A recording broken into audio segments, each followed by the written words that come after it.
આજે બિહારની ચૂંટણીનું પરિણામ હતું, એમાં એનડીએ અને ભાજપની ભવ્ય જીત થઈ છે. પ્રધાનમંત્રી શ્રી નરેન્દ્ર મોદી સાહેબ અને બિહારના મુખ્યમંત્રી શ્રી નીતિશ કુમારજીના નેતૃત્વમાં અમે એનડીએ પક્ષ ત્યાં ખૂબ સારી રીતે લડ્યો હતો અને આજે બિહારની જનતાએ ખૂબ સરસ રીતે અમને આશીર્વાદ આપ્યા છે, જેને હિસાબે બિહારમાં અમે 200 કરતાં વધારે સીટથી એનડીએની જીત થઈ છે.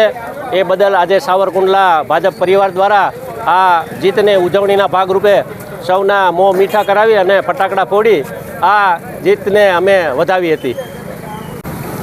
ભાજપે નરેન્દ્રભાઈના શાસનમાં ભારતભરમાં હરેક જગ્યાએ શાસન સ્થાપિત થયું છે, ત્યારે બિહારમાં કોઈ વિશ્વાસ ન કરે. 101 સીટમાંથી ભાજપને ભવ્ય વિજય મળ્યો કે 89 બેઠક મળી, એટલે અભૂતપૂર્વ વિજય થયો છે. અને એના ભાગરૂપે આજે સાવરકુંડલાની જનતા રોડ ઉપર આવી અને આ વિજય ઉત્સવ મનાવી રહી છે કે ભાજપની જીત ન્યા થઈ, એ વિકાસની જીત થઈ છે, નરેન્દ્રભાઈ મોદીની જીત થઈ છે.